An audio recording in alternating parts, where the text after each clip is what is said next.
What's going on? What's going on? You got the almighty DJ CJ Flash back with a brand new live episode of I Remember That Song. Here to tell you all about it is the man, the myth, the legend, Mr. Jerry Dub. Mr. Jerry Dub, indeed. Dominant someone is CJ Flash. How are you, brother? Fantastic, brother. How you?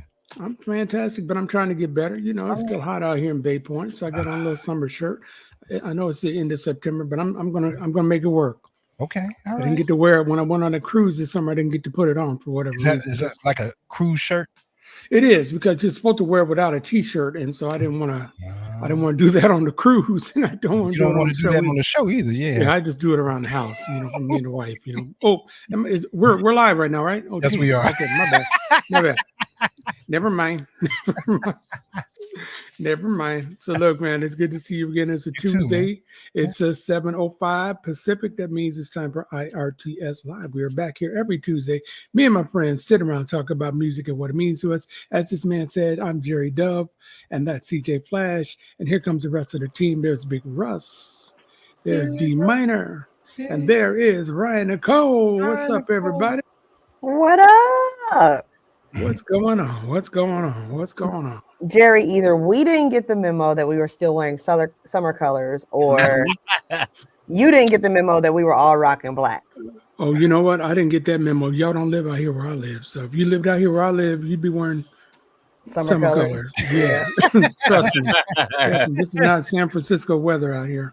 I know. Me and D Minor over here in the cold. Huh, okay. All right. Yeah, the fog rolled into San Francisco about 3 o'clock. Right. That's right. It came in around 3 o'clock. It was like, woohoo. Yeah. I miss those days when I was working out there. I used to love that, man, because I prefer to wear layers. And when I would be taking BART and coming back from BART, going into the East Bay like I do, and everybody looking at me, why's this guy got on a coat or turtleneck? Middle of July. So I work in the city. So you got the Lenny Kravitz blanket blanket shawl. I'm trying to shove it in my briefcase so people don't see I'm carrying it, but it's different out there, man. So, but we are all what here. What color is that? This is a nice. I don't recognize that from the Crayola 64. It's autumn sunrise.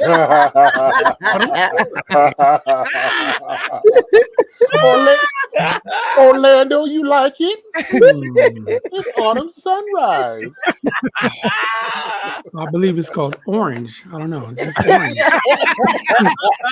Not that fancy. It's just orange with some gold going through it. It's not that deep. Anyway, what you do to your hair? Oh, Jerry, you knew you weren't gonna live that down, right? I know it. But again, do I look like I'm concerned? I know you don't care. I know you don't. I'm about to take the T-shirt off and let y'all see it. He is secure. He is wearing a sheer autumn sunrise button-down shirt.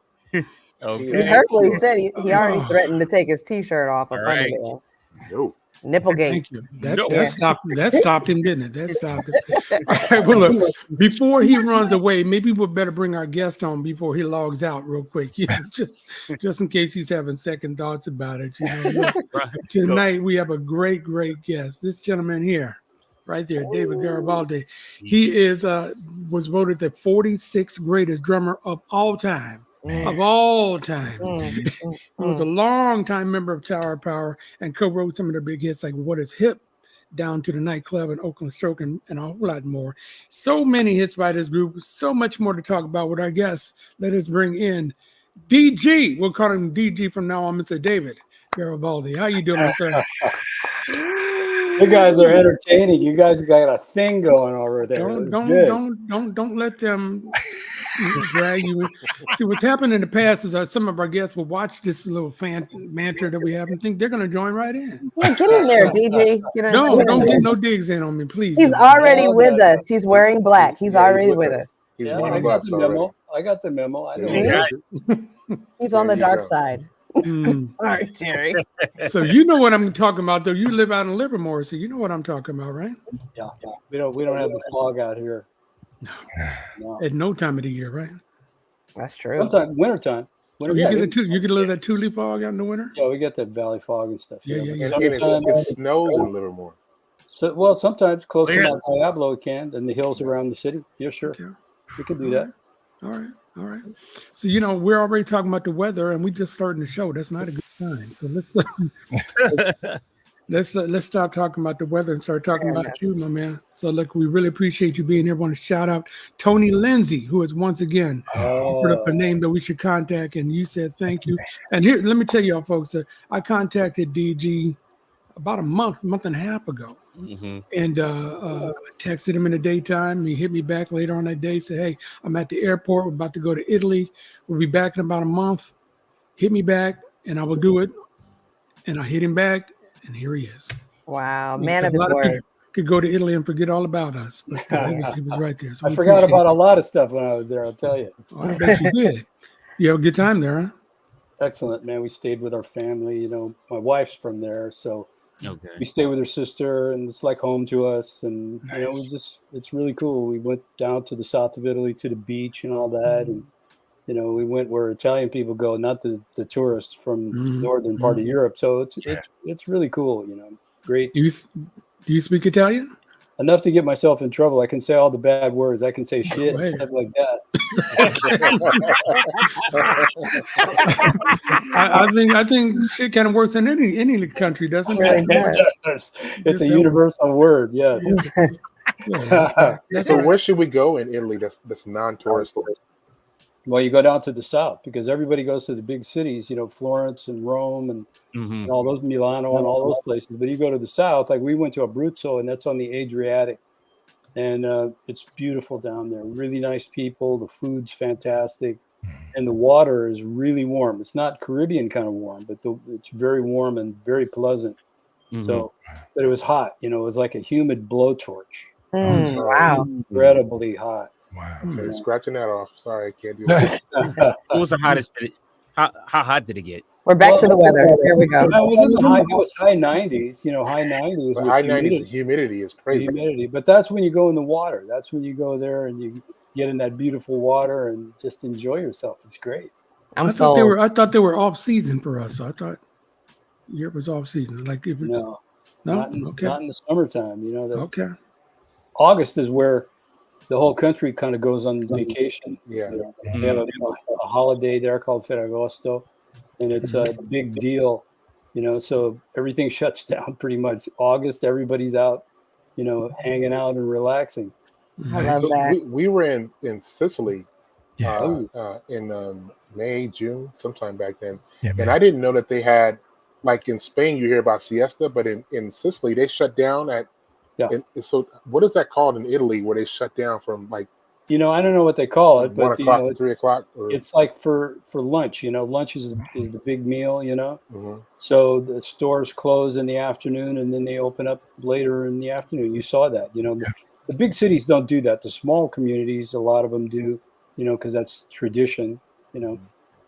A lot of moms do that also. It's called wine o'clock. Exactly. As the drummer would say, boom, boom. Yes, exactly. I was in Jamaica and they shut it down. They shut down everything in Jamaica for like 2 hours in the middle of the day. The water. I mean, you have to time your showers to make sure you don't. They turn the water off. They turn the water off and everything. Wow. And that sounds like a bill situation. That is a bill. That's a bill paid thing. Right there. Being the ugly American, you're going down there like, where's my water? What the hell? Hey, don't worry, Mom. Don't worry. So anyway. All right, no more talk about weather, okay? Okay. All right. The only time we say something hot is when we talk about my shirt, dog. That's all we don't talk about. Ryan Nicole, you want to do your thing and welcome the folks? Yes, I will welcome the people to the show. Good evening, good afternoon, good morning, wherever you are on the globe. You're with us at IRTS Live. So glad to have you here with us, whether you are joining us through Facebook, YouTube, Instagram, X, formerly known as Twitter, or some other site, maybe soultvwatch.com. We are just glad to have you. We are really, really glad to have you here with us, joining us today as we have a new guest, DG David Garibaldi. So you guys know what to do. We always have a few rules of operation. If you could like, subscribe, depending on where you are, right? Let us know your name in the chat, and please tell us where you are from, and then finally share with a friend. Like, subscribe, name, location, share with a homie. All right. Thank you. Thank you very much. Thank you very much. All right. All right. So, Dave, I'm going to go back and forth with David and DG, so pardon me. But I got to talk about your Air Force background. My dad was in the Air Force many, many years. I'm a very proud Air Force brat. And I know in your bio, it says that you were not only in the Air Force, but you were with the Air Force Band. I was. Oh, wow. Talk about that, bro. Talk about that. You know, it was an Air Force field band. It wasn't one of the, you know, the big headquarters bands or anything like that. It was an Air Force field band. They had really nice band program at the time. And so it was, you know, all these young guys. It was during the Vietnam time. So a lot of people were getting drafted and going in the military. So to avoid the draft, I enlisted in the Air Force and ended up in the band. And it was a great situation. I learned a lot. There was a lot of really terrific players from all over the place, all these young guys. And then I got involved also in the local community. So I was playing out, you know, with the local people that I was meeting. And it was a lot of fun. You know, I really enjoyed myself, you know. So you obviously had a music background before you joined the Air Force, obviously in high school and all like that? Yeah, I started playing when I was 10 years old. You know, I started kind of when I was 8 I wanted to play trumpet, but when, you know, you're in school band and the teacher comes around and he says, who wants to play these instruments? And so I said I wanted to play trumpet. And by the time they got to me, the trumpets were gone. So they gave me a freaking violin. And I'm going, no, we're not doing this. Nah, you know? I can't do that. So, yeah, right. So a couple of years later, I decided that, you know, for some reason, I wanted to play drums. My parents listened to records at home, and I liked all the drum sounds and all that. So I started playing the drums and stayed with it, you know. Now, did your parents get you a drum set, or did you like No, I practice? was in school, you know, school band program, which was marching band and concert band and those kind of things, you know, and, you know, learning basic things, and continued in high school and then started playing in bands, you know, in school, you know, on the outside. And I think when I was 15 years old was my first time playing a drum set. There was a kid sitting in the band room. He's playing all these beats and this stuff. And I'm going, wow, this is pretty cool. I'd never seen it up close before. And so he leaves the room and I sat down and I started playing a little bit, and I could do some of the things that he was doing. I was shocked, you know. So it just continued, you know, there, and, you know, music has been a huge part of my life. Wow. Did you ever get around to playing that trumpet? Never did, but I love trumpet players. When I was with the Tower guys, you know, those guys, they were some serious trumpet head people. And so I always liked to hang with them because they were really hardcore. You know, they like to practice and all this other stuff and say stupid stuff to each other and all that.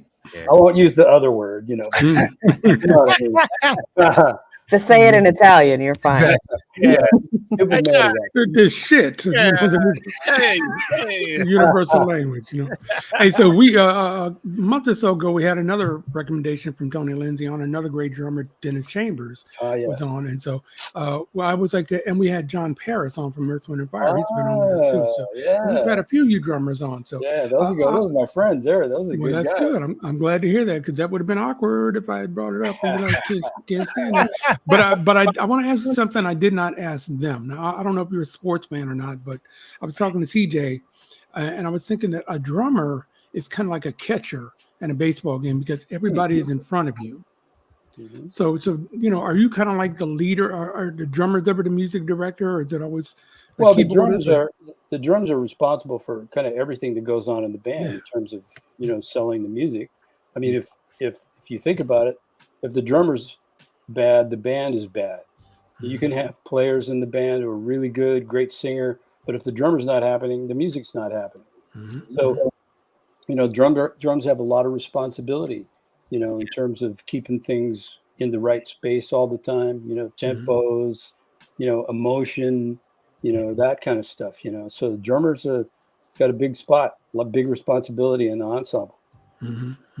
I agree. I also feel like drummers set the tone in terms of like obviously the volume and the texture of the show. You know, as a vocalist, have a drummer who is heavy-handed, heavy-footed, I really can't do my job as well as I'd like to do my job.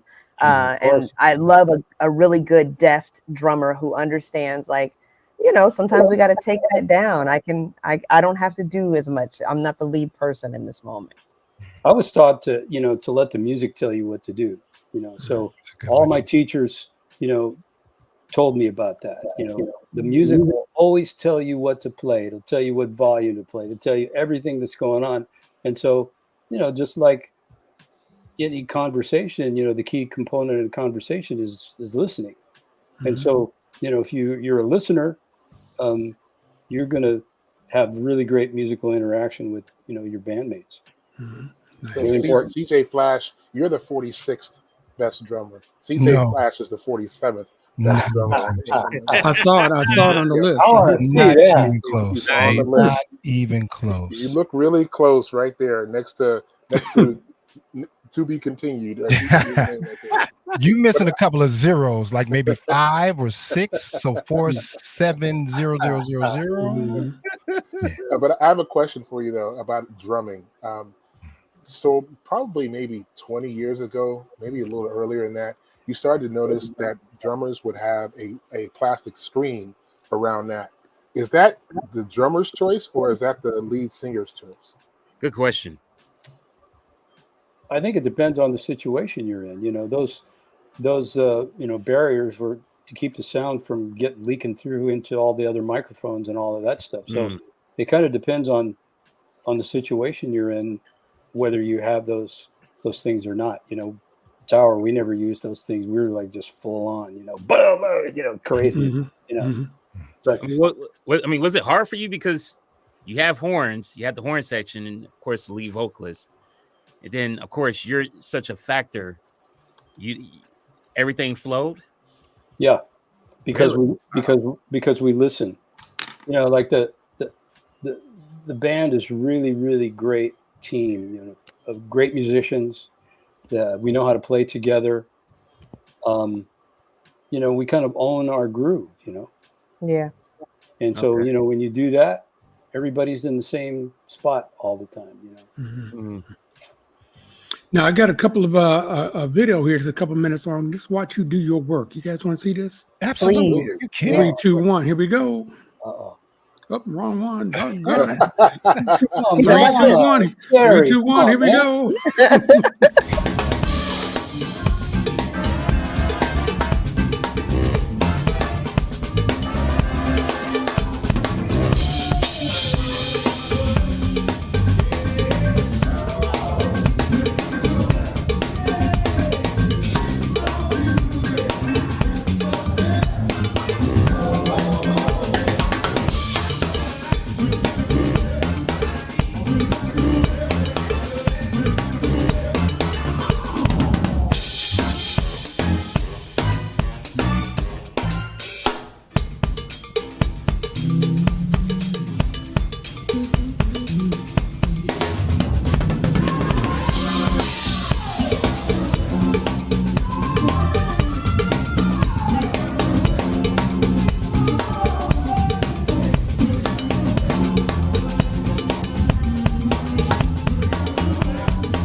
I tell you what, Ooh-wee. I love me some Tower of Power, man. Whoa. I love me some Tower of Power. Oh, Very, great. very All right. fluid paradiddles. Very, very All right, fluid. so we all got thoughts on that. Let me get in here first.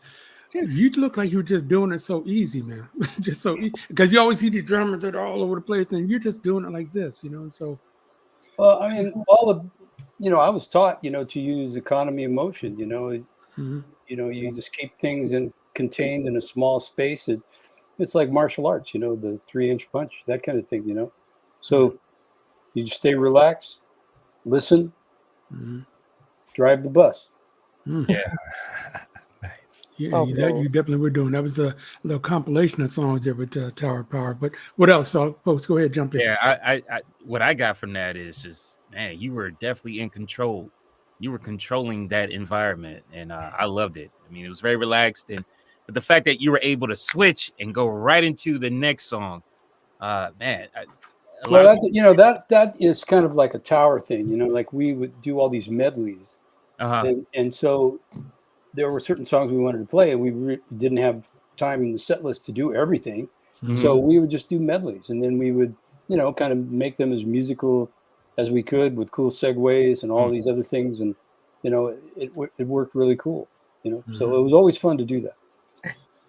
Excuse me, Mr. Garibaldi. I have a bone to pick. Uh-oh.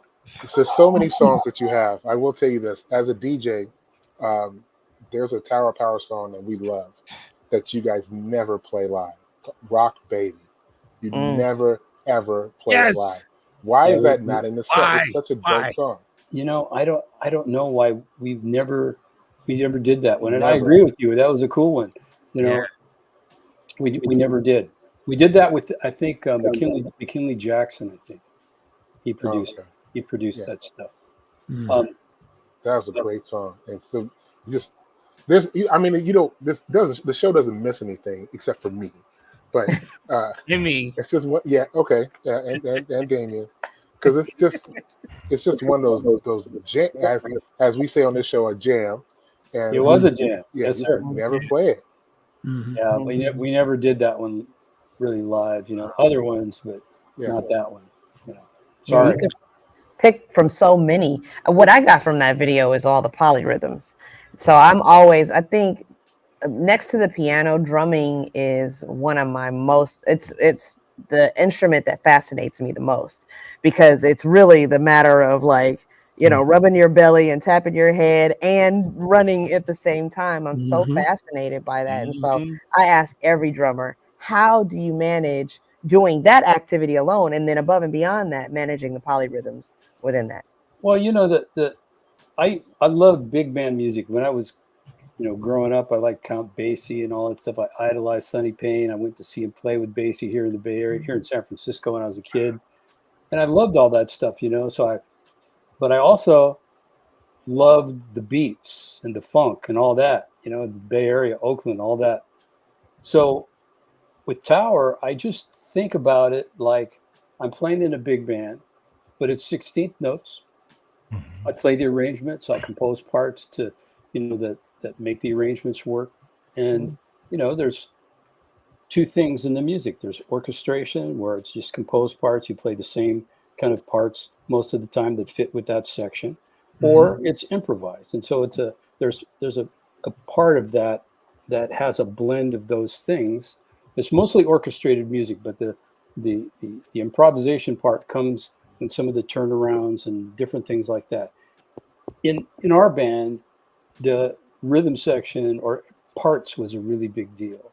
Everybody understood their role in the ensemble. It's just not a free-for-all sort of jam. Everybody had parts and kind of a design when they played the songs, a spot that they were supposed to be in, and had the discipline, like to do that.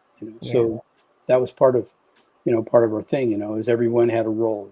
Playing with Rocco for all those years was pretty amazing. And then Mark, who took Rocco's place after Rocco, passed and all that stuff. I mean, another killer player, man. Right on. Okay, we're going to get into paradiddle. What did you call it? Paradiddles. Yeah, What they're is that? paradiddles. It was the stroke that he was playing. The certain Well, it kinds. was a similar to it, you know. But so paradiddle is a rudiment, right, left, right, left, right. You know? Mhm. And so it was just variations of that, you know, kind of like you kind of create a little thread, and then you know it's kind of improvised, but you stay in, you know, playing a part, and so you comfortable enough that you can improvise a little bit and still keep the flow going. So much math. It really, that's what it is. I love it because my son is 10 years old, and I bought him a little drum set. Of course, the kind that you could just play in your cans because I can't deal with the noise in the house. But it's not gonna last long, I'll tell you right now. If he keeps playing. I already know. I'm like, okay, I'm gonna have to outfit this garage. But what you know, I know for him is that he's learning measures at the moment, and there's so much opportunity in those 4 beats. Okay. And you know what you're talking about, that right, left, left, left, right, left, so on and so forth. There's so much that you've exploited in those paradiddles that CJ talks about. Well, it's a basic part. It's a basic part. It sounds like there's a lot of stuff going on, but it's a basic part. If you were to listen to it again, there's a thread and a theme that goes through the whole thing. And because I'm playing on that bell, it kind of breaks it up a little bit more. So it kind of gives it a little bit of Latin flavor, you know, that kind of thing. But still, it's a thread. It's the same kind of part. You change little things as the things go by. You put a note in a different place. Maybe play this note softer, you know. So it's this kind of flow thing that's happening, you know. Love it. I read that you learned about a King Kong beat. Oh, the King Kong beat. The King Kong beat. Yeah, there was some of that in there. Yeah. Tell us what the King Kong beat is. Well, the King Kong beat, there was this band called Redbone. They were from Los Come and Angeles. get your love. Yeah. Come and get your love, right? Okay, but in the beginning, they had this song called "The Prehistoric Rhythm" with the King Kong beat, and the prehistoric rhythm was this King Kong, that rhythm that I was playing on you know what you just heard, and so their drummer, I heard him do that, and I'm going, wait a minute, this is really great. So I just kind of took that idea and ran with it, and sort of, you know, just made up a bunch of things. I was kind of in the evolution of my playing anyway, where I wanted to do things like that. You know, I was kind of looking for ways to kind of break my playing up a lot. So that's where I went, you know, the King Kong beat. We're going to get to some more music in a minute, but I got one more question for you, maybe 2. Is there all the different things that you were talking about, the paradigms or whatever you guys were talking about, is there anything else? What is it? Diddle. Paradiddles? Come on, Jerry. Y'all just making it. Well, you're just making that up. You're making it I'm up. not making it up. No, man. A paradiddle. Okay. All right. But you're number 46. What do I know? Is there any other thing that you can do to train yourself, that like Ryan was saying, to think with 4 different parts of your head? Is there anything else you can do to train your brain to be able to do that? Because it's got to be I mean, like. Well, Jerry's asking, can you walk and chew gum at the same time? I can do. What I'm asking, can you walk, chew gum, flip coins, and Right. all at the same time? Well, you know, the drums, it's like, you know, it's a four-way coordination, you know. Yeah. So there's all your limbs are involved and that kind of thing. Yeah. Did you have to work at actually doing all those kind of things, and then on top of that, singing? Right. I don't sing. You know, you don't want to hear me sing. You do not want to hear me sing. And so playing, you know, I just spent hours and hours and hours practicing. You know, I wanted to become a certain type of player. So that was my dream. You know, I wanted to become a certain kind of player. So I just sold out to that and, you know, worked at it. You know, when I was 17 years old, I kind of got this picture of this drummer that I wanted to be, but I couldn't do any of it. And so I just kept working. And then, you know, thank God I was able to become a member of the Tower of Power, that was like my university, you know, like my school. I learned so much there, you know, and had freedom. I mean, incredible freedom. Nobody was telling us what to do. No one. We were only telling ourselves what to do. Yeah. Nice. And so, you know, that was such a great experience, you know, to do that. You have a creative experience like that, you know, because if creating is where you really learn things about yourself, where the lessons that you learn really are really learned. Right. You know, I agree. you create with them. You know. Just because you go to school, have a college degree, doesn't mean that you're going to be able to get a gig or anything like that. You have to have creative ways to put your life together, and so that you can work, especially if you're in the music thing. If you're, you know, an artist, you have to really know what you want to do and really be sold out to your vision for yourself. You know, I might always tell my students, you know, the first thing that we do when we work together, I say, well, what do you want to do? And when you tell me, think about it. What turns you on about this? Because that's the thing, that's your path right there, whatever that is. Hey, you're watching IRTS Live tonight. We're getting knowledge dropped on us like paradiddles, paradiddles, syncopation, all kinds of different things by our guest, Mr. David Garibaldi. We call him DG right here on the show because we old friends for like 37 minutes.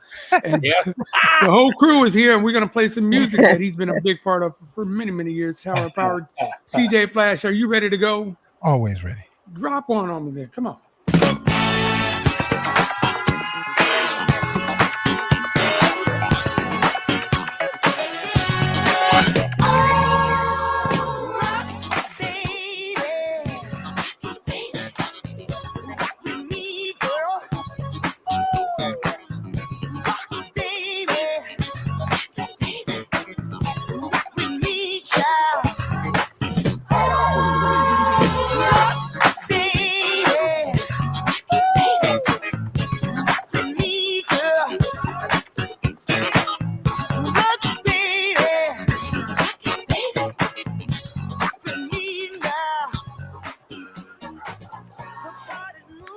There you go, Russ. Now you happy, Russ? I'm very happy. I love that song. I haven't heard that one in a long time. That's cool. Shout out to Michael Jeffries. He did that one. Michael Jeffries, yes, sir. Yeah, Man, love that song, man. And it gets a great reaction when we play it. We play a lot of festivals and a lot of big concerts, and to see people really vibing, like 12,000 people just vibing off of that song, it's very, very gratifying. That's pretty good. Yeah, it's a very cool song. Except when you go to a Tower Power show, then you don't hear it.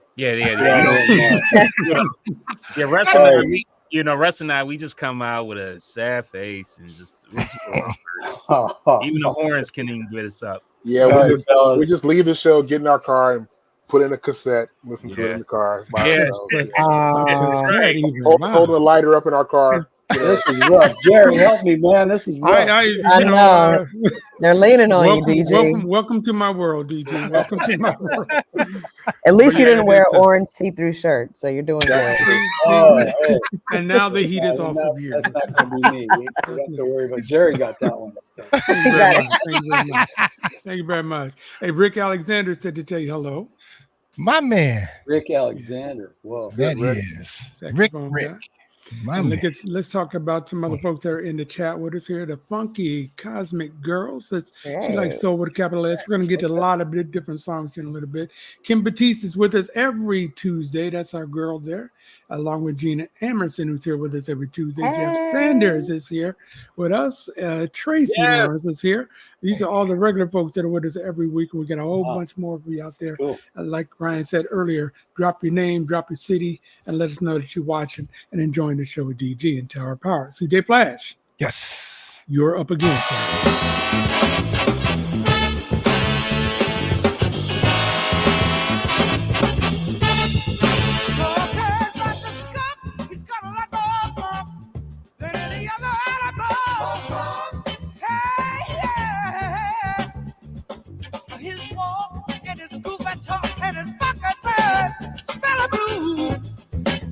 Yes, they do. We drop as a skunk. Drop as a skunk. We drop as a skunk. Drop as a skunk.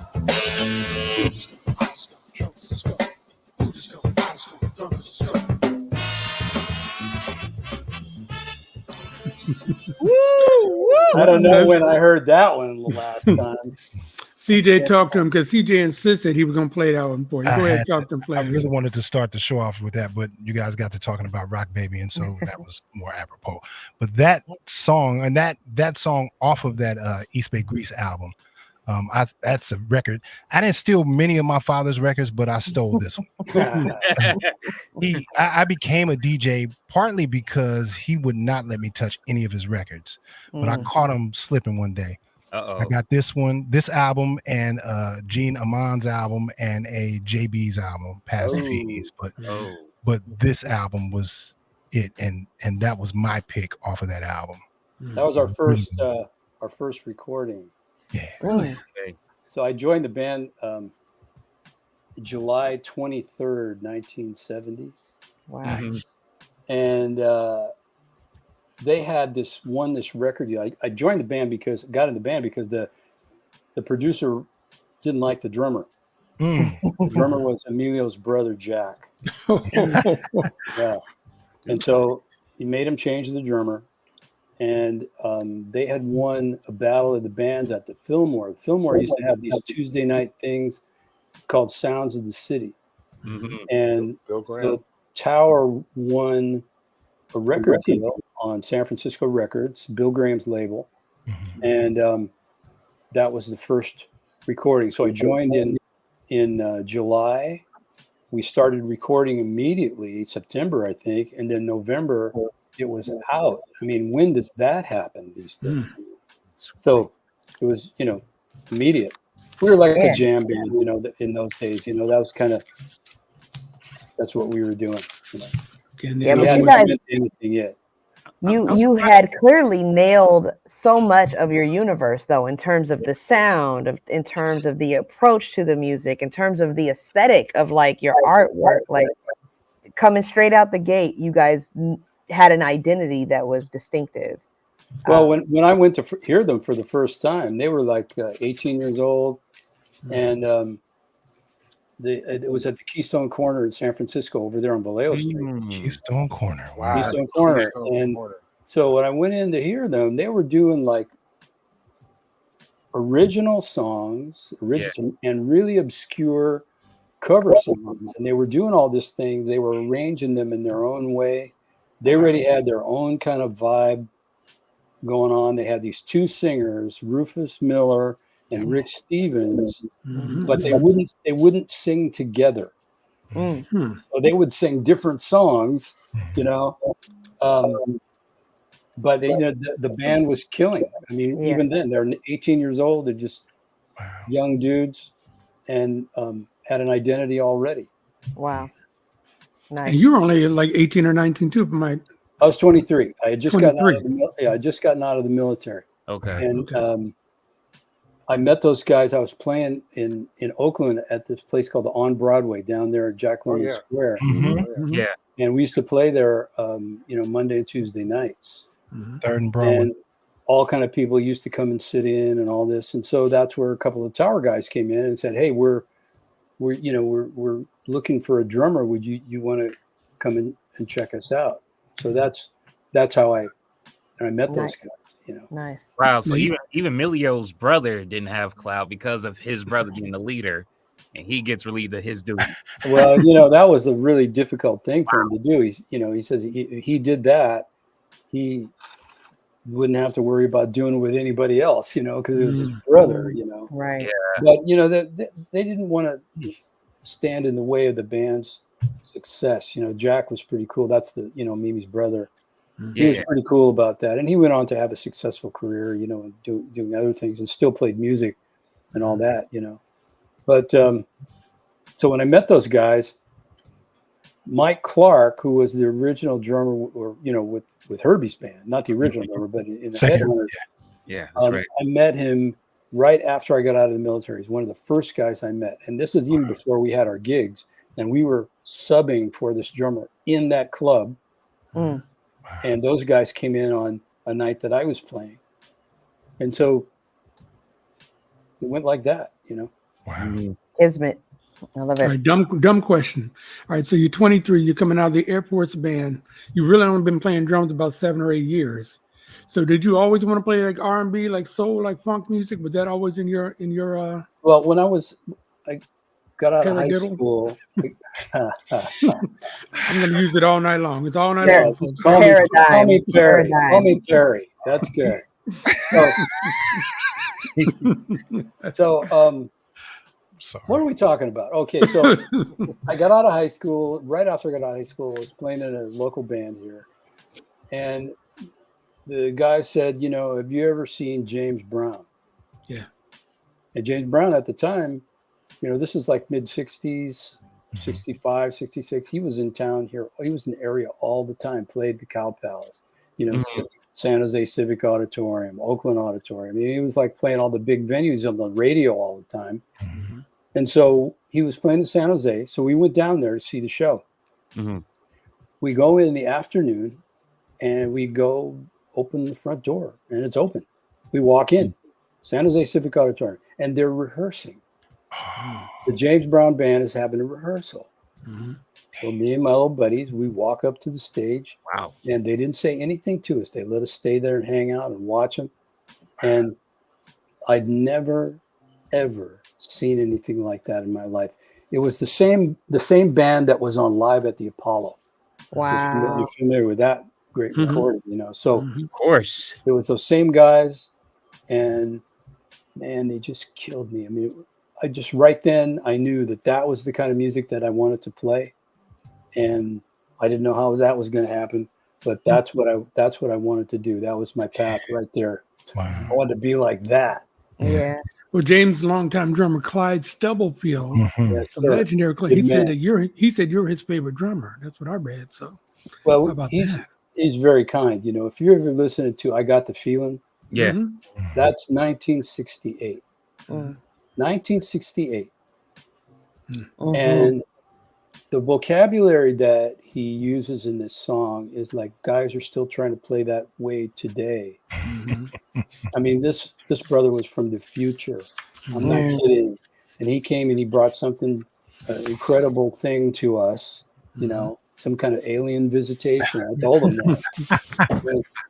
And so you listen to that recording and it's so amazing. And it's 1968. It sounds relevant. It sounds fresh today.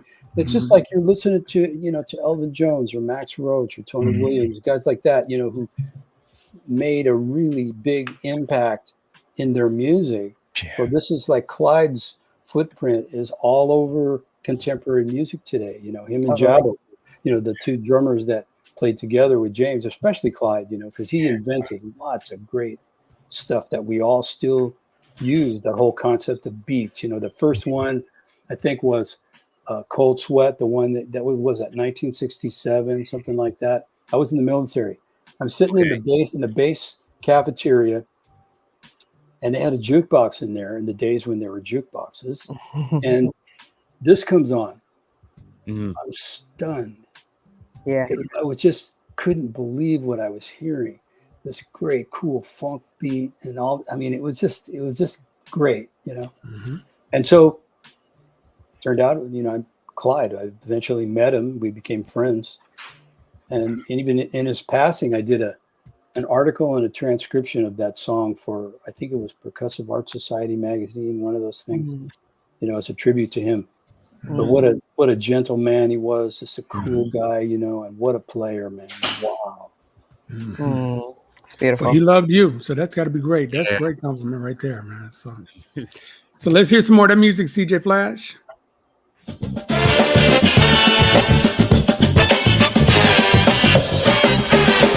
You got your box bell, you walking out that door. Said you won't be around and see me no more. They'll be preaching that you put the hurt on me. But on the real side, we shall see. Talk that trap down there. That's just all right with me. Every game of jive and bang. Try to tell you that from out and round. But don't doubt that it's a situation, babe. Knock yourself out from that East Bay Grease album. This is Again, Rufus Miller. Rufus Miller and Skip Mesquite, the saxophone player, they were roommates at the time. When I first met them, they lived at some crazy little apartment in Oakland. And they're making their music and all of that, you know. Can I if I may ask, we know the horns is such a big personality in TOP.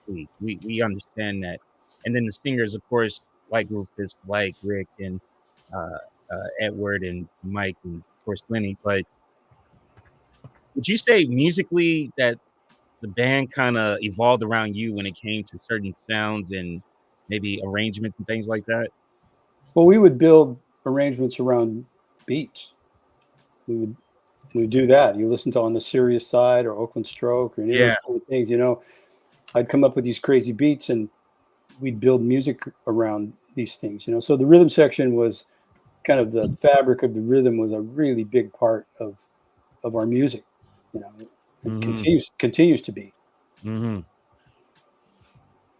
at what point did you feel like, because you talk about, you know, wanting to achieve a certain goal of being a certain kind of drummer, at what point did you feel like you arrived at that moment? Because everything I hear from you is sublime and so definitive, but I'm just curious, when did you feel like, oh yeah, okay, I'm in the pocket now, I'm that guy? Never. I'm sorry about that, but no, never. I mean, I'm still trying to get there. I mean, you know, the picture that I had of myself when I was 17 years old, I'm still trying to make that happen, you know. So, I mean, there's so much to learn. I mean, there's so many great players out there. There's so much great music. There's so much art left in the tank, you know, to create, you know. I don't think, I mean, if you think you've arrived, then your shit is old. I'm going to tell you right now. That's right. Okay, nice. That's good knowledge. Good knowledge. CJ Flash, keep it going. Keep it going. I got one for you.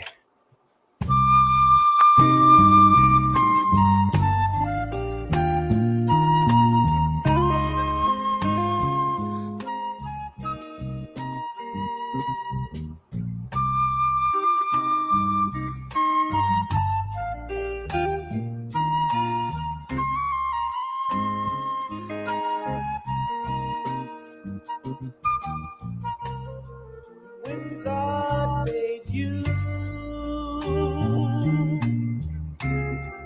He had a lot to do. In a day or two, you were my dreams come true. So searching out.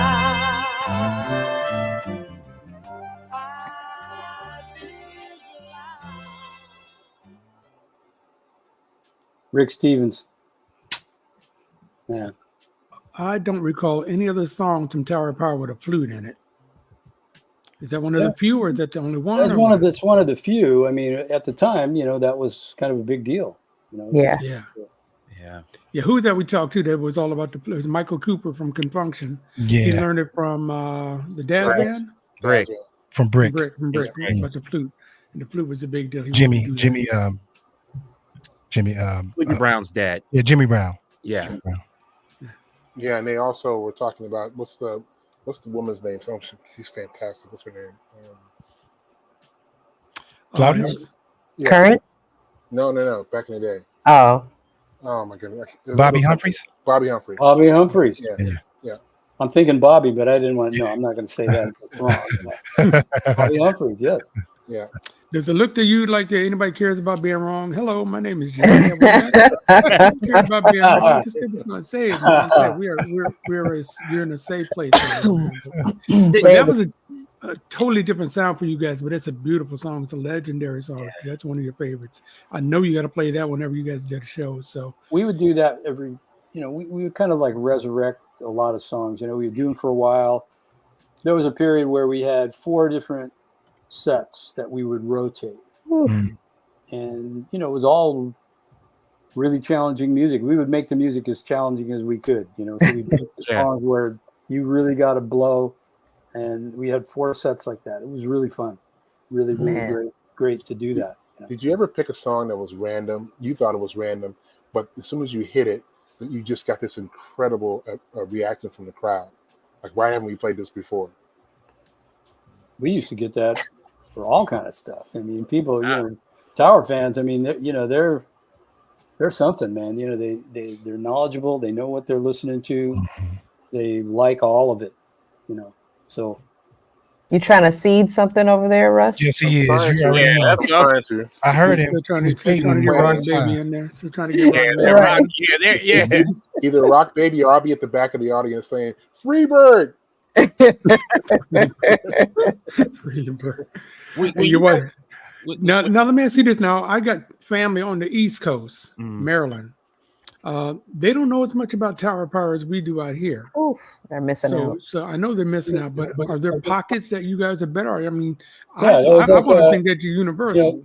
No, there's like places in the United States where we would go that it was just like being at home. I mean, Connecticut, Hartford, Connecticut. I don't know what it is with that place, man, but we would go there and it would be just like, it would be like being in San Francisco or Oakland. I mean, people would just come out and go crazy, And there was other places like that, where we would go and they were just the fans. They'd come out, they loved the band, and it was cool. Is there a place where you thought they should have been more excited or enthusiastic and they were kind of not? New Hampshire. LA. LA. Well, that's LA. Yeah. Yeah, that's Too LA. Too cool. We'd be up there just doing it, and people in the audience, what's up, man? All that. Nah, they were stealing it. That's what they were doing. God bless you. I love you, LA. I love you, LA. But Interesting. All right, keep it going, Flash, because we want to get as many songs in as we can before we have to let this man go. So, because we don't want to hear from the folks that say you didn't play this, you didn't play that. So keep it going.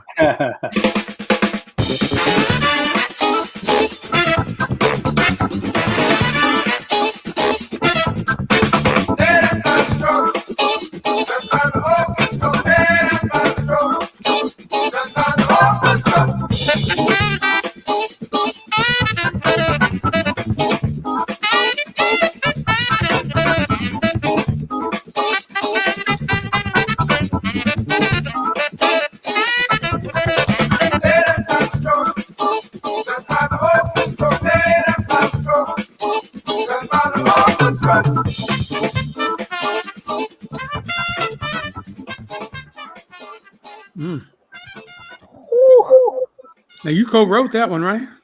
Yeah. Well, that one, that groove, we had that one kind of, we've been fooling around with it at rehearsals for a long, long time before we actually even recorded it.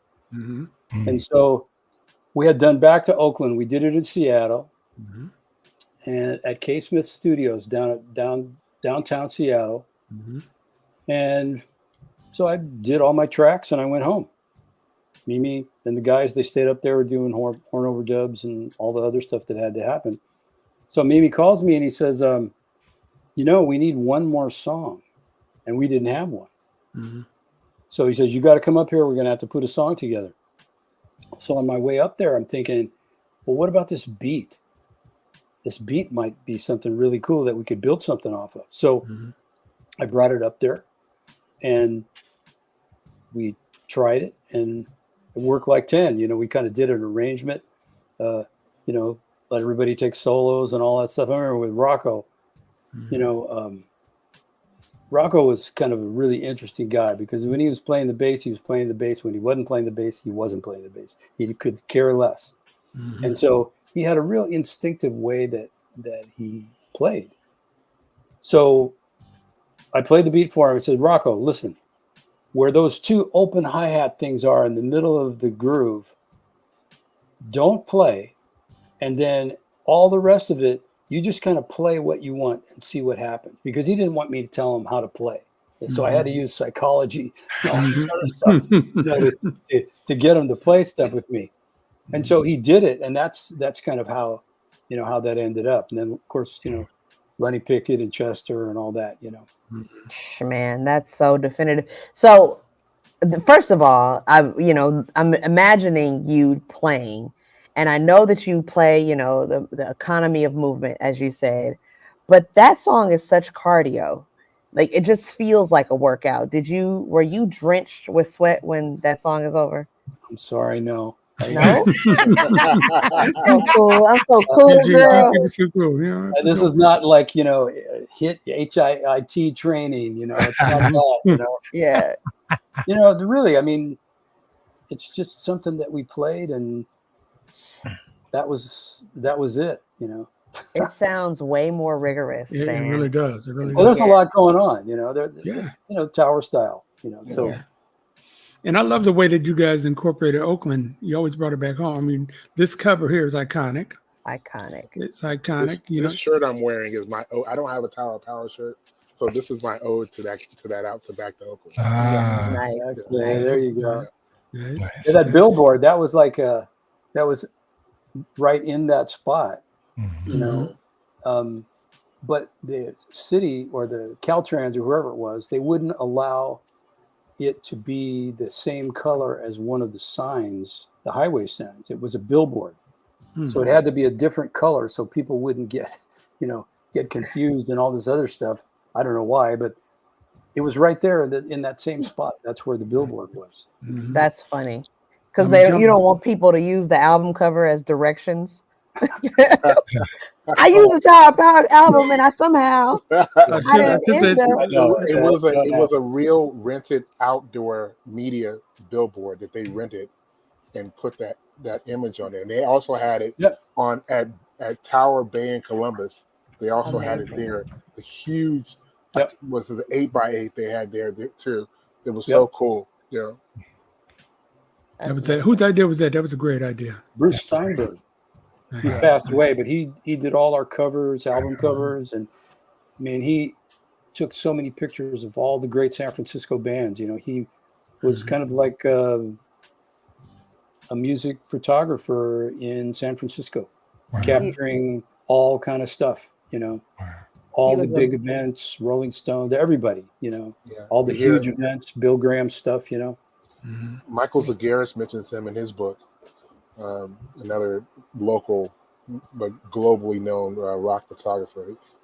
He mentions Bruce. Yeah. Yeah, Bruce was a cool dude. Really he was a branding genius for real. He was because I think he did that Doobie Brothers cover too, the one Living on the Fault Line and all that. I think he had something to do with that as well. So he was a talented guy. You know. Okay, let me go back and look at this East Bay Grease, because if you take a real good close look, that's the roadways all over the bay. You have to take a good look at that. And then I'm gonna go ahead. We're gonna just jump ahead to this album cover because again, talking about Oakland. Yep. The Raiders. You know. Raiders. And then we're gonna talk about this cover too, which I heard that you had a part of this one. You played a role in that one. Yeah. This is based on a drawing that you did. Is that right? Yeah, it was my friend did that drawing. All over the Google, it says you did it, man. What's going on? I didn't do it. I brought it to the band, but I didn't do it. Oh, nice. Never mind. No, I read about 3 different places that David Garibaldi was. No, that's probably a stupid AI thing that said all that crazy stuff. Yeah. Well, what is this supposed to mean? It's the guy's holding a chicken leg. He took a bite out of it with a lightning bolt behind it. What's going on here? Power. And you see it. It's like Red Tower of Power, man. Yeah. Power. But you can't hear Jimmy Jerry. the chicken leg is so. The fried chicken is funky. Okay. Chicken is funky. Yeah. We'll go with that. We'll go with that. Sure. That works for me. All right, let's shout out some of the people that are watching us here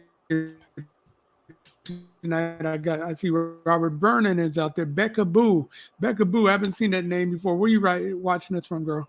Roy Lamella. Robert Vernon is watching us. Gina Champion is up in Seattle. Sean King is watching. What's up, Sean? He's down in Florida. And Rufus Keaton is former member of the foundation, is out in Turlock watching us with DG, David Garibaldi from Tower of Power. Keep that music going, Flash. I had to compete in the country jungle. Had to get scratched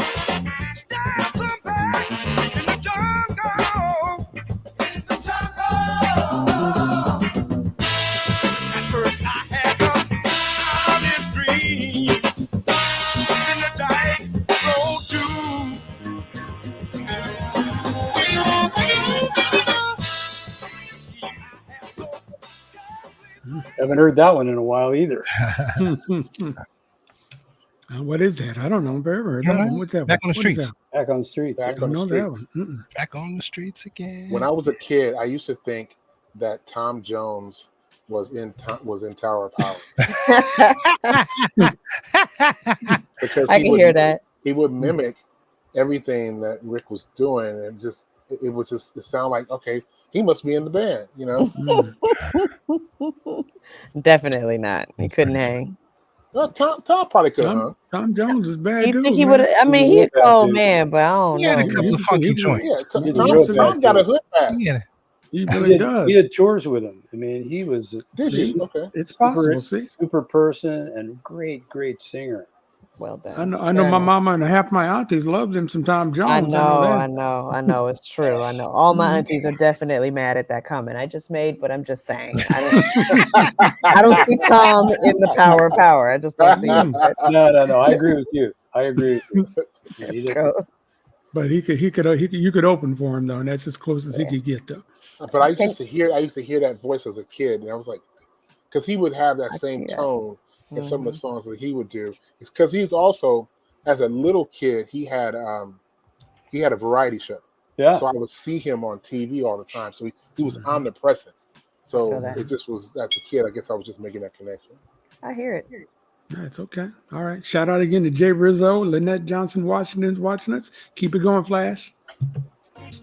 It's Saturday night and I'm just hanging out, looking for a place to party.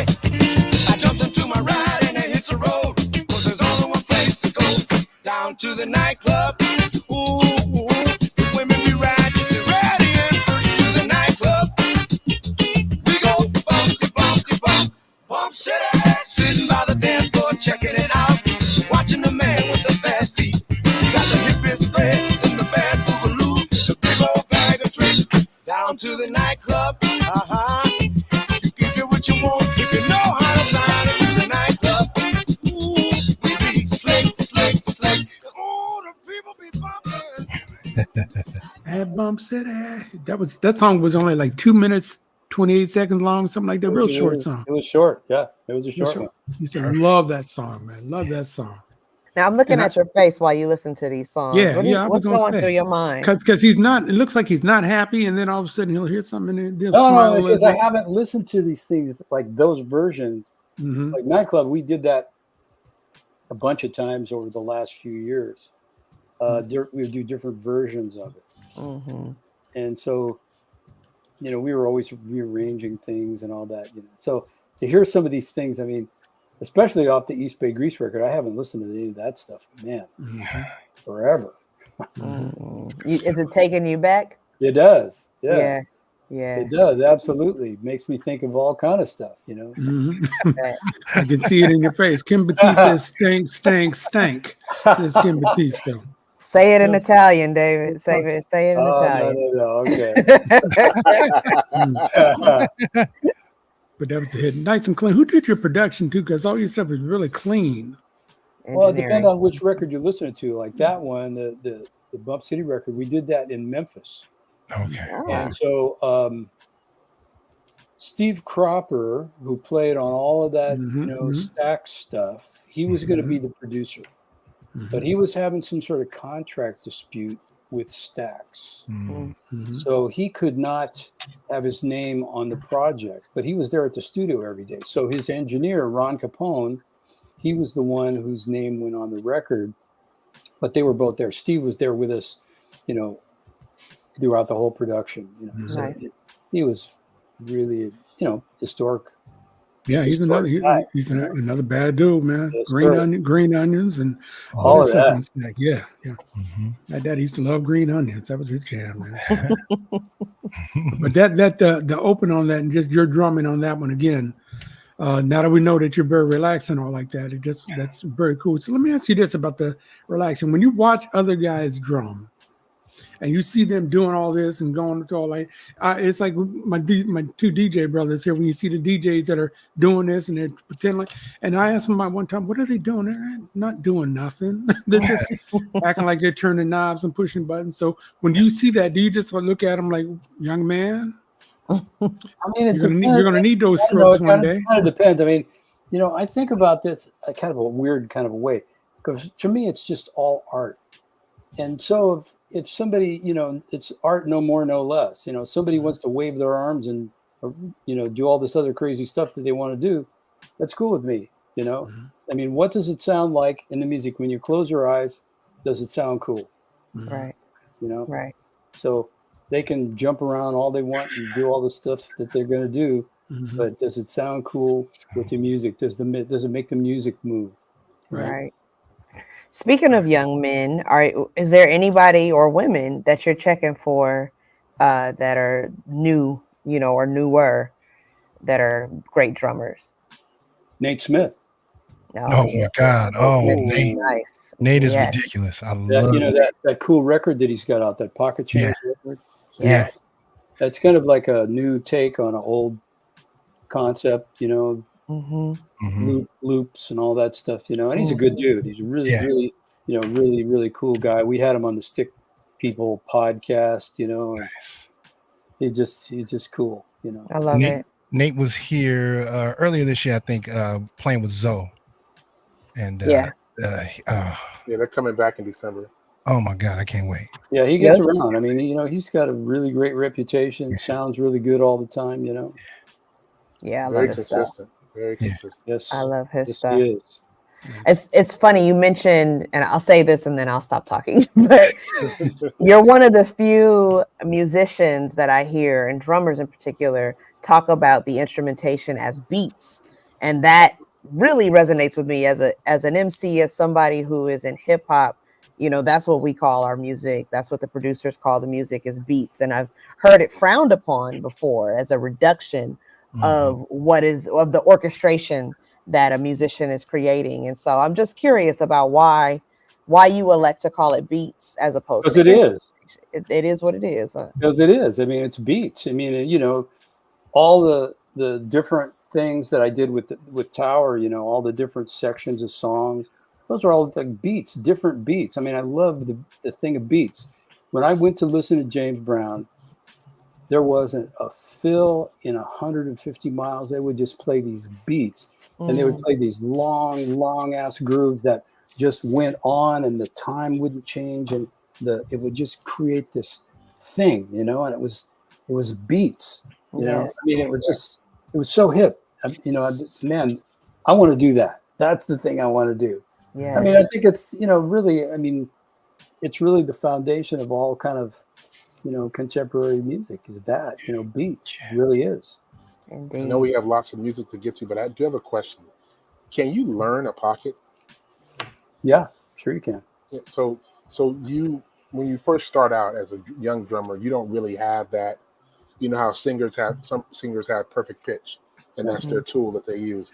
Now I guess there are prodigies when you're young, and you instantly have a pocket, but a pocket can be learned. Yes. Okay, I wasn't sure. Never knew that. I just thought it was something inherent. No. I mean, it's different for everybody. I mean, the music that you listen to influences the way that you play time, influences the way, your input influences your output. Right. And so, and it depends on what you like, what you listen to, my frame of reference was all those James Brown guys. I love all that stuff, Bernard Purdy, Zig with the meters, I loved all that. Zig. Greg with, Sly, And so, they had a way that they played the time that I thought was really, really cool, and it really made the band, it propelled the music that they were in. And so I wanted that, I wanted to have that sort of vibe in what I was doing. And it's learned. It's a learned thing. You can learn that for sure.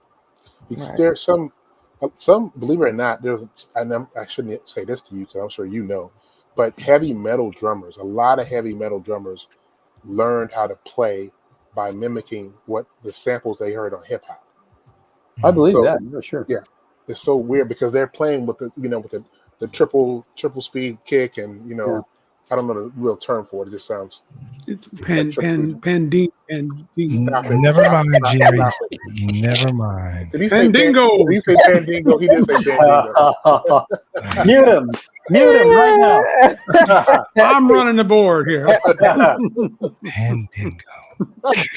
Well, Russell was searching for the word. I'm trying to be a team I player. was, Help but my I wasn't man out. searching for that word. That wasn't it at all. I said I'm sorry I was wrong. I don't know what it's called when it's real speed metal. I don't know. Oh man, that's hilarious. But I know one thing. I know it's not Pandingo. Okay. You don't know that's I not. don't even know what that is. All right, let me ask you this now. Dispel another rumor for us, if you would, because you said the time inadvertently. Did you have anything to do with the syncopation of 7779311? Yeah, it's kind of legendary, you know. Yeah, yeah. Yes. This Is that true? I did some programming for Roger Lynn, but that particular program, that was like somebody else was doing something there, and you know, Jelly Bean told me, "Oh, it's you." Morris Day told me, "Oh, it's you, it's you, it's you." No, I don't think so, and I never really was comfortable with saying that it was me, although it's stuff I would do, that's for sure, you know. But it's what a cool program, man. It really is. It Wow. really is. That's such a. There's so many rumors that it was a really slow track in like a default track in the Linn drum that Prince took it and sped it up, and then there's so many different rumors. I think that's there's a lot to that. Okay. Like, All right. but it's difficult to get, you know, really definitive answers. I would, you know, with Jelly Bean, I'd say, Bean, come on, tell me what happened, man. No, man, you did it, you know. Okay. I think the proof would be in the check. If they give you a check, There You you know, go. I know this, that Prince was a huge Tower Power fan. Yeah. okay. Because okay. we would go to Minneapolis, we'd play in Minneapolis, and he would come to our shows and he would sit with his little crew and they'd sit there and they'd just dig the show.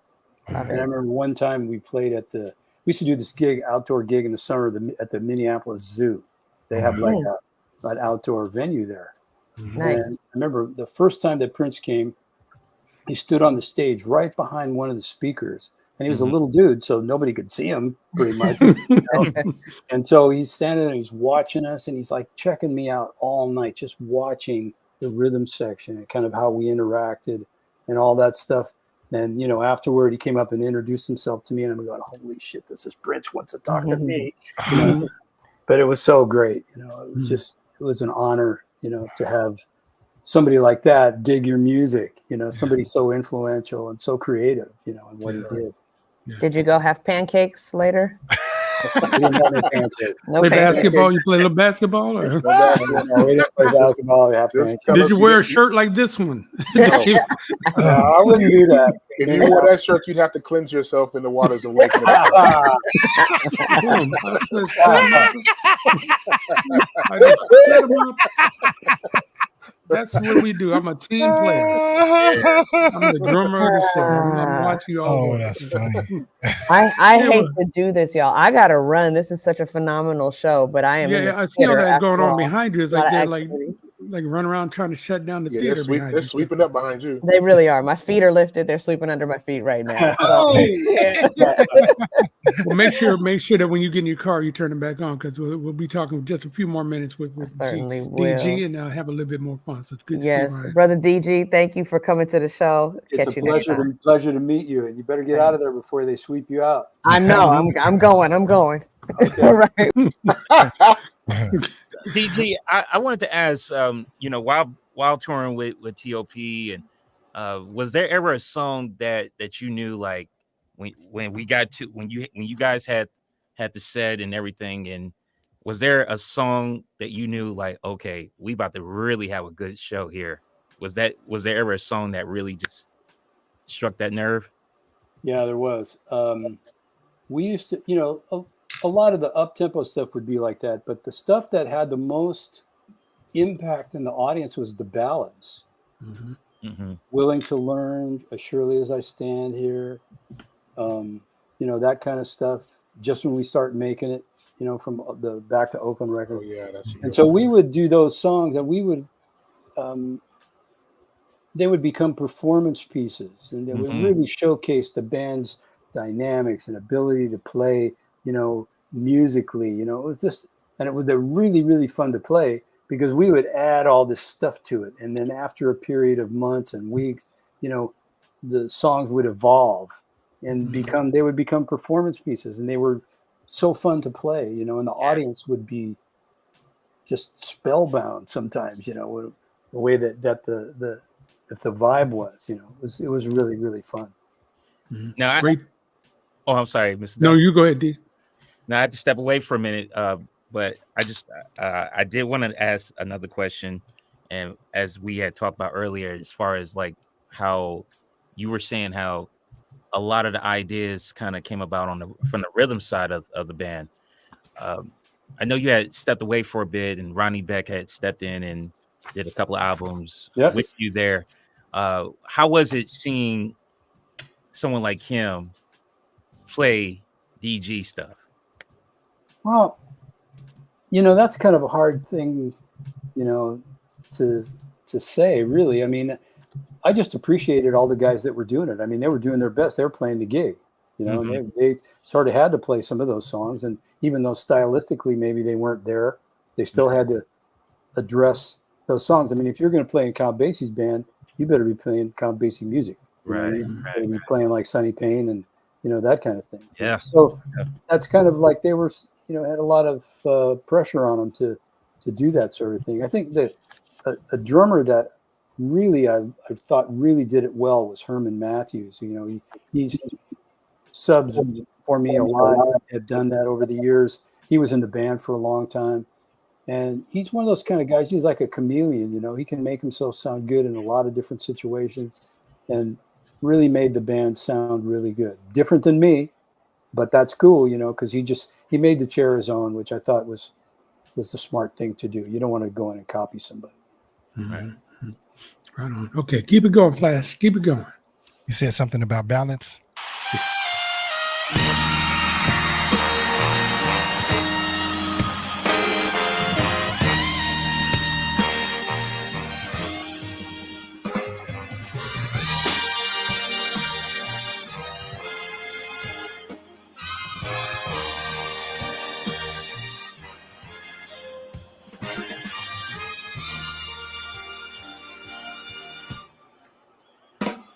You're still a young man, baby. Ooh, don't waste your time. You're still a young man, baby. Ooh, don't waste your time. Down on my knees.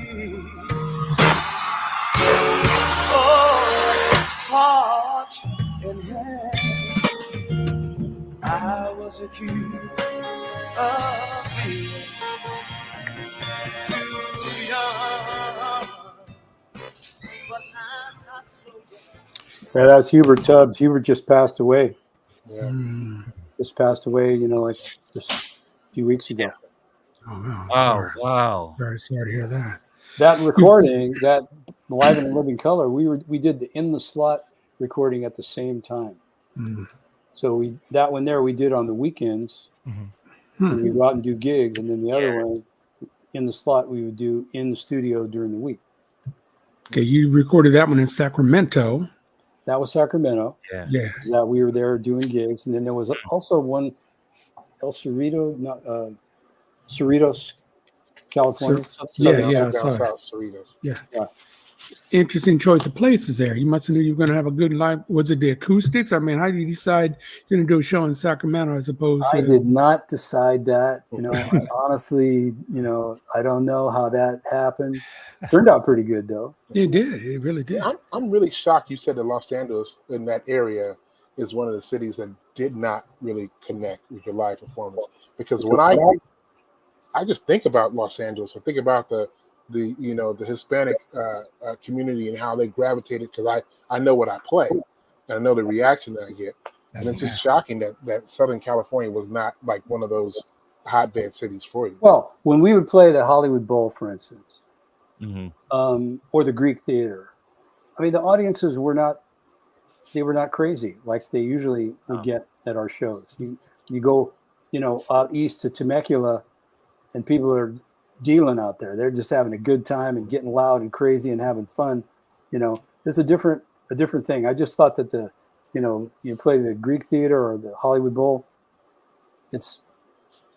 I think with the bowl, and we actually are. Can't believe I'm saying this, but we've actually played those two venues before. Yeah. I think that there's a disconnect at those particular two venues because there's like all the mucky mucks are up front. Everybody's so the energy you're getting from those industry folks up front is like they're doing a million different things, but everybody behind you, like follow the cloud of smoke. That's where everybody's vibing with you. like behind those people, that's where everybody's vibing. That's what I get when I'm at, especially at the bowl, because you can only see so far, and in front of you is like they're just out, like they could be anywhere. Yeah, I said, why waste the space on these people? Put some people that are going to have some fun up here. Right. Right. Yeah. That's right. I got that. Lots of lead singers with the Tower of Power. Yeah. Rick Stevens and Lenny Williams come to mind. Hubert Tubbs. Why would you guys go through them so quickly? And then is it hard to say who was your favorite? Who do you think clicked the most with the band, or however way you want to say it without getting yourself in any trouble with any? I'm not worried about getting in trouble. Singers have a short shelf life because, you know, they get this thing called lead singer disease. They most all of them get it. And so, you know, you guys are familiar with that. And so, you know, it's tough sometimes, you know, with guys.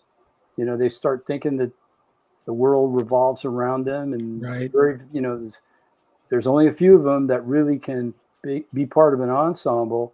You know, and really realize that they're part of a team. Unfortunately, you know. Simple as that. But some of the singers that Tower have had are some really, really good ones. There's a really great one. I really dug him from Memphis, Marcus Scott.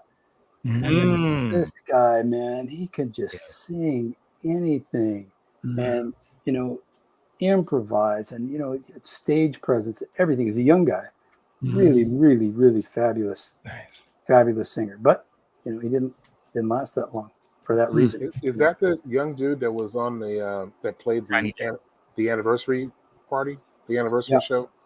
Yeah. I thought he was cool. Yeah, Marcus. I thought he was cool. Now you know what? I guess it goes both ways, because I think some lead singers is justified.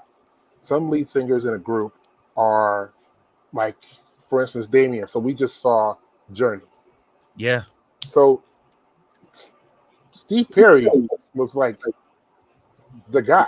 You know, you kind of felt like he was. You didn't feel like he was Journey, but you felt like he was one of the main components of the band. Right.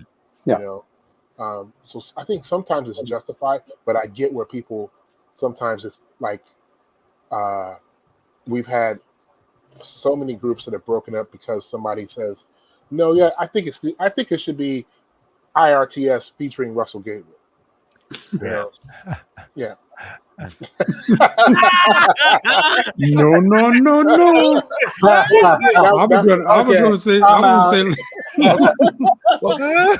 was going to say Lionel Richie, but you had to make it personal. Okay. Well, I wanted to make a real life situation. I already got the t-shirts printed up back. So okay. All right. DJ, I have two questions, and just to kind of follow up right behind what Russ said and in your comment and what you were saying. Would you say, because I've heard that story before, a la Temptations, Felipe Wynn with the Spinners. I always heard he had that kind of issue, especially towards the end of his leaving. That's why John Edwards was like such a shoe-in, because they knew they had him on retainer. But two questions.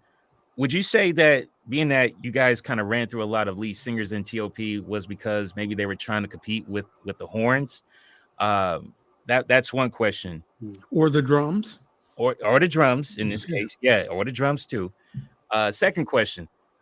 I heard there was a story where Lenny was out the group and Edward McGee was doing this, was in the group at this time, and Lenny Williams was at a show, and he was at this show. He showed up on stage and the crowd went crazy, and I heard it pissed Eddie McGee off. Was that it? And I heard like that night he kind of like got his butt whooped by Lenny. Well, I don't know anything about that, but you know, Lenny was super popular with Tower Power fans. I mean, you know, any singer, you know, his voice is so distinctive, you know, it's so different that, you know, it's so good that, you know, whoever came after him, they're compared to him, no matter who it is. I mean, we heard it all the time. We heard it for 50 years, you know, oh, you know, he's not Lenny Williams, you know, that kind of thing, you know. Yeah. And Lenny was just a unique voice. Yeah. You guys know that. I mean, just one of a kind. Yeah. You know? We've had him on the show too. He's funny as hell. Yeah, he's a good dude. He's a good. And he's make what's the song he's got out now, Russ? Sorry, I wasn't. I'm sorry, I didn't know it was your mama. Yeah. And something about your drawers, leaving your drawers in the. Oh yeah, that one too. Yeah. Yeah. And would you say that some of the singers were trying to compete with you, like as a drummer and the horns, and that's why I don't think so. You know, the singer, one singer that we had was really, really good, Larry Braggs, and Larry was a showman. You know, he could really entertain. He was really old school in the way that he could entertain and you know, interact with the audiences. Loved him and stuff. You know, but he, you know, like the rest of them, he just got the diva thing going for a bit. You know, we call him Mr. Diana Ross.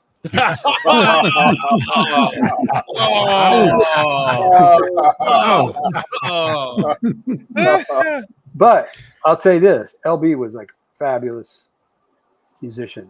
You know? I mean, he could sing, man. He would just, the energy that he put out, you know, when we were performing. I mean, I loved it. You know, Russell, you remember we saw him with Bob James and David Sanborn and Marcus Miller at the winery. Yeah. He came out and did a few songs to them. So I liked with Marcus a lot. Yeah. So I wonder how does, because it's a signature. There's a couple different things about Tower Power that makes them just such a unique sound, and I wonder how Doc does not have that diva type thing, because he is like the cult hero. You know, whenever Doc gets ready to do his thing, it's crazy how people react to it. Yeah. You know, Doc Doc's just a hippie. You know, he's just an old hippie. You know, really. I hope he's right from the Muppets. He's kind of like that, you know. But, you know, he's a good dude. You know, he's a songwriter. That's his thing. He idolized songwriters when we were coming up, and you know, who's the guy that wrote "Our Day Will Come"? Bob Hilliard, I think. Yeah. I think that's Our Day Will Come. Yeah. Okay. And so, Mimi and Doc. Doc wrote that? No. Oh. Bob Hilliard was kind of like their songwriting idol. So when we first played, one of the first times we played in LA, we played the Whiskey a Go-Go. And they connected with him somehow. And this was like their idol, songwriting idol. Yeah. You know? So he was around there. I remember meeting him. Nice. All right, CJ, we got just a few more minutes left with DG. So let's get in as many songs as we can, a little bit more conversation, and let this man get some rest tonight, because he's out in Livermore, still get the fan on and stuff, you know. So go ahead, Flash.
monkeypox. When you get the notion, towers got the potion. You might begin to set yourself in motion. I'm talking about vaccination. Bum, bum, bum, bum, bum, bum. Come on, man. Come on, now. man. Come on. It No don't kidding. It makes you make that face. You got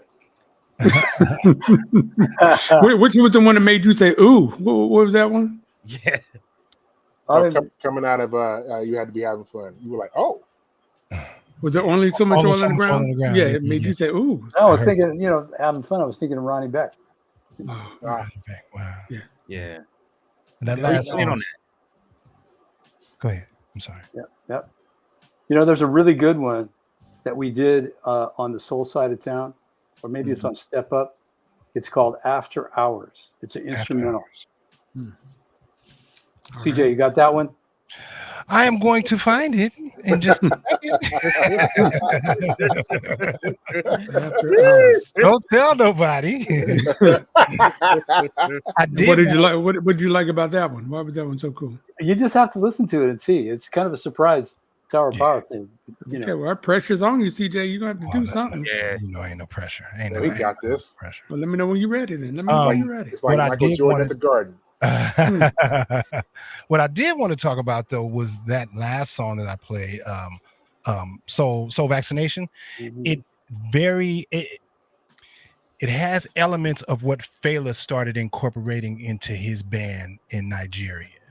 Sounds a lot like what they were morphing into. And I believe that Fela was listening to all kinds of stuff, including you guys. So you can definitely, if you really listen to the horns that Fela laid down, they're very reminiscent of Tower Power. Yeah. Well, that drummer that was in his band, Tony Allen. I mean, that's a bad dude, man. Oh yeah, he was a bad dude. And we just lost him last year before last. Yeah. Oh, he was incredible. Nice. Come on, After Hours. Where is it? I'm talking here.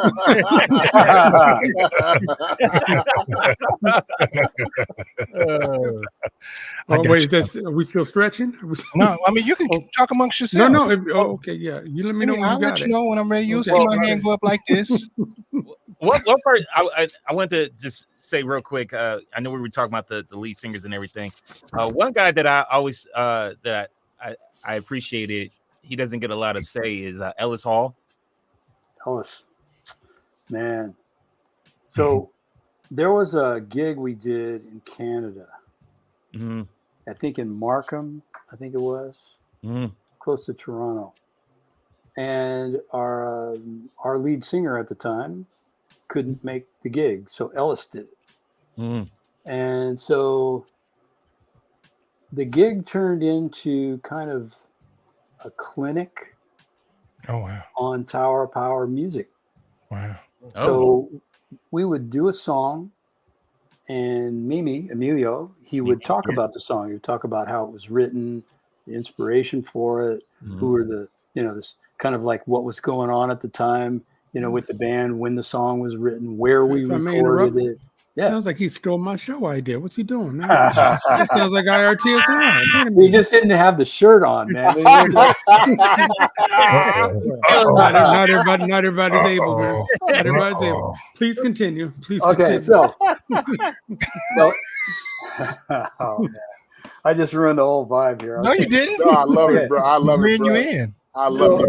So Ellis being blind, and not being a regular member of the band, he came in and he's winging it with songs, and so I look over, we're doing, I think maybe it was Willing to Learn, and he's got a music stand with his lyrics in Braille, and he's singing his ass off, and he's reading the lyrics in Braille, and the audience is just their jaws. They couldn't believe what they were seeing. It was a moment in time. I mean, he sang so beautifully and so cool for the song, and then he's reading in Braille. It was a moment. Well, I got chills right here. Just thinking. Oh about it.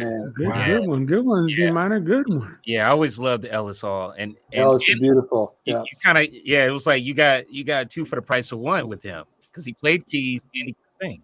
he could do a lot of things. He could play a lot of instruments and stuff. I did a gig at the NAMM show one year for the Yamaha drum night, groove night they call it, and Ellis came and sang.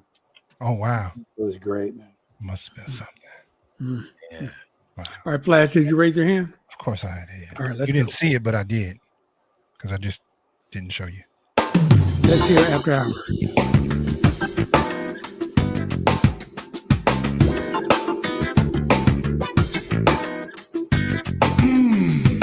That's some sneaky funk from back in the day, like we used to play after hours. Oh yeah.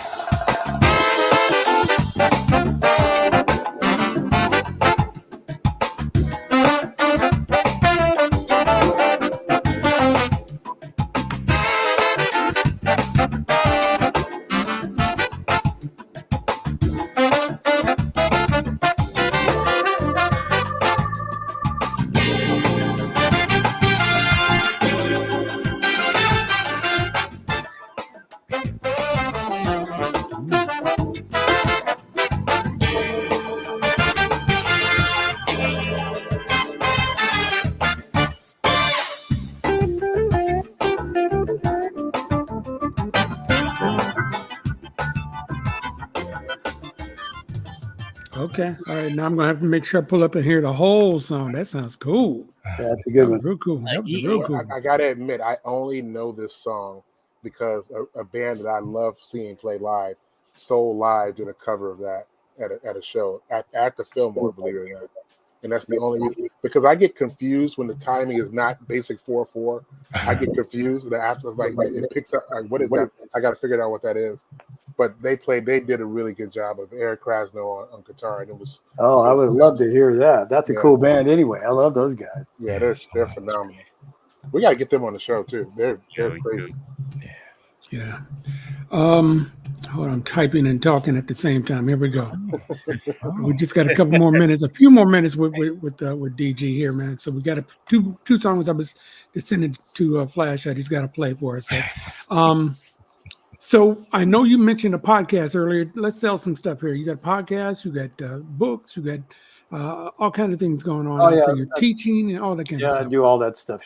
Write books and drum books. Been doing that for a long time. I love doing it. It's fun. And the podcast is real cool. The Stick People. Mm-hmm. So the Stick People is guys that grew up here. They came up here in the Bay Area. Mm-hmm. Gregorico, Mike Clark, Lenny White, and Michael Shreve. Lenny White is from the Bay Area? No, he lived out here. He's from New York. Okay. And so he came out here to play with Pete Escovedo and Azteca. Oh, really? Yeah. Wow. And so when I first heard him, he was playing at the Keystone Corner with Chick Corea, with him and Stanley. Mm-hmm. Him and Stanley Clark was the Chick Corea trio. And that's where I first heard him play. And then he came out here to work. And it turned out that he liked everybody. He liked what we were doing and, fit right in. So we all became really, really great friends. We'd go to each other's gigs and hang out and all this other stuff. Then when the pandemic happened, I think Mike Clark suggested that why don't we just get together and talk? So we liked it so much, we did it for 3 days a week for the whole pandemic, and it became a podcast. So today we just released a Ron Carter episode. Oh, What? you should hear that. What? It's pretty awesome. Ooh. Oh. Okay, tell us the name of it again, and where can we find out? Where are all your podcasts? It's called The Stick People. The Stick People. You can hear that wherever you listen to your podcast. Stick People. That's it. 4 drummers. Is it 3 Well, drummers? Mike Clark, Uh-huh. Gregorico, it's live. Gregorico. Uh-huh. Michael Shreve, Lenny You. White, and me. Okay, five Stick People. Nice. Stick People. Nice. That's so cool. It's a great How long- podcast. We've done all kind of really cool people. And we've been doing it for a while now. Wow. And so Ron Carter's the latest one. And we did, it was a really good one we did with Jack DeJohnette. That was really fantastic. Jack. Wow. Yes. So how do you feel? Or what are some of your favorite drummers? I don't want to ask you that. That's too simple. But I'll tell you right now. who's that? I'll tell you right now, Dennis. Dennis Chambers. Yeah, Dennis. Dennis was Damn. really Dennis. cool. I know Dennis for years. Yeah. And we became really fast friends. He was playing with John Scofield, and I was playing with a band called Wishful Thinking in LA. Mm-hmm. And so we did a gig together Mm-hmm. at where was it? A theater down in Hollywood. Mhm. And so I was familiar with John Scofield because when the Blue Matter recording was out, Gary Granger on bass and all that. And so I go to sound check, and they're finishing their sound check, and of course they're blowing up the auditorium. And so I stand right behind Dennis. I'm watching him play, and as soon as they finished, I went up to introduce myself to him. Say, well, I want to know who he was. I introduced myself to him. I put my hand out to shake his hand, and he put the drumsticks in my hand. He says, "Play the Oakland Stroke, man." Yeah, we had him on. He was really cool, real laid back at first, and then once he got going, he was telling some great stories, man. Oh no, he's like really, he's the coolest of the cool. Yeah, he really is. We've been friends for a long, long time, and he's just a really, really good dude, all around. Nice. Okay, look, we only got a couple more minutes for real. I Gotta do play have a one question song. after Well, you- let's do this. Let's go around the horn and say our goodbyes, and then Flash will play that last one, and we out. Okay, so go ahead, Russ. You can incorporate your question into your goodbye. Okay, so first of all, goodbye. And now the question is, which era were you playing with Bob Skaggs, and which era were you playing with Yellow Jackets? So the Boss Skaggs thing, that would be in the 70s. Trying to remember the exact years, but it was one of those breaks from Tower Power. I think it might have been after the first time that I left. I left 4 times, and Yeah. so so it was I think it was one of the earlier times, Okay. So yeah. I could figure it out by the album you were playing, whatever album you're playing. And then the Yellow Jackets, that was a Star Trek movie. Oh, We did a soundtrack for a Star Trek movie. I do remember that. Okay. Yeah. Okay, very cool. And you played with, and I'm just reading off the internet. It could be total bullshit, but you played with Buddy Rich's band? I did. Yeah, there's a cool video of me playing with him, a song called Groovin' Hard. So, Kathy Rich, Buddy's daughter, was inviting people to come and play with the band. And so I got invited. They said, you can pick any song you want in the catalog, and we'll play. So they did it at the Power Station in New York, and it was an unbelievable experience. Mm-hmm. I'm writing all this stuff down. I did a live show too, with the band too. Oh, cool. At the Manhattan Center in New York City. That was Nice. another really good one. They didn't do any filming on that one, but that was really unique. Billy Cobham was on it, Matt Cameron, So the guys that they liked were the ones that were the most unlikely. And so I asked them, well, who is cool in this that you really dug? And, they liked the guy from Guns N' Roses because he didn't try to play like Buddy. He just did what he did with their music. Yeah. And they were so cool about that. I mean, they're all badass guys, and then that they're so friendly, and they made it easy for you to play and have fun. Mm-hmm. Mm-hmm. All right, Russell, while you got the floor, say, let's go around the horn, and we'll start with you. Well, I said bye already, so I'll just. It's pretty cool, man. I've seen you play. I haven't been hiding behind a speaker like Prince, but I've seen you play over the years, man.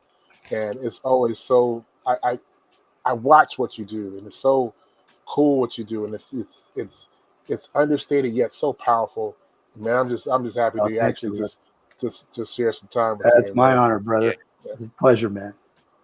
All right, D Minor, you're up. Oh, I had to say, just being from the Bay Area, it's always an honor and a pleasure just to meet a hometown hero like yourself, DG. And oh man, this is such a pleasure. You're one of my favorite drummers. It was you, I'd say you, Zigaboo, Mosely, Jeff Picaro, Danny Serafin and Shaka Khan. You all are like in my my favorite. Shaka Khan.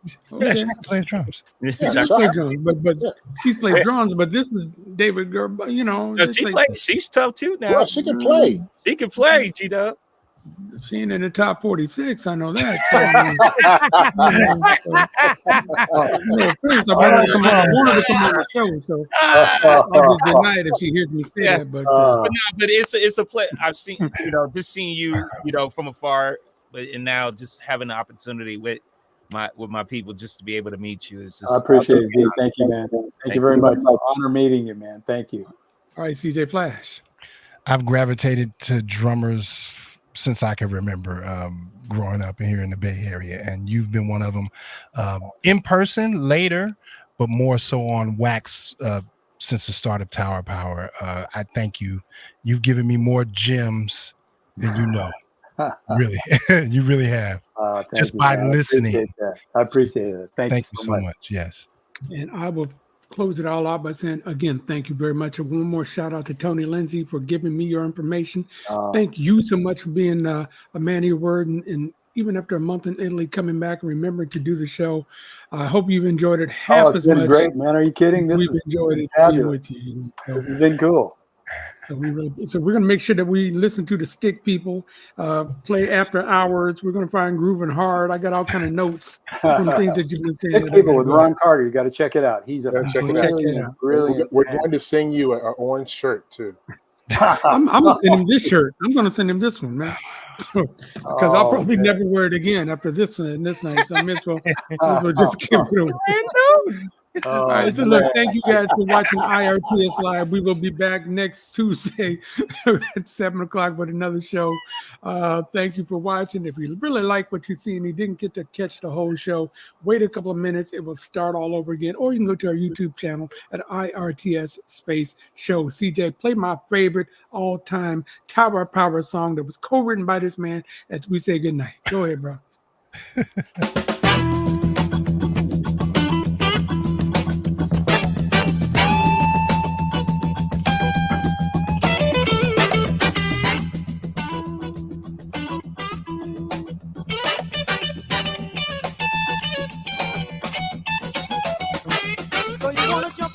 Trick bag and ease on into hip bag, but you ain't just exactly sure what's hip. You started to let your hair go, spend big bucks to top your wardrobe, but somehow you know there's much more to the trip. What is hip?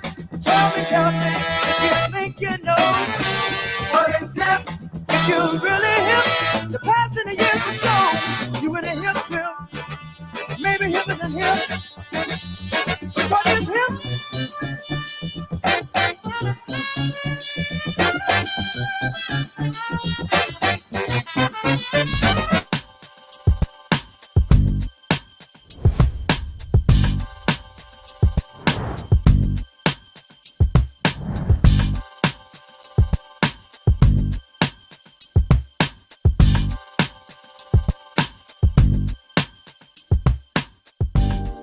IRTS Live is brought to you by CDove HR Consulting Group, the human resources specialist, providing personalized service to building a better tomorrow. Enjoy the difference.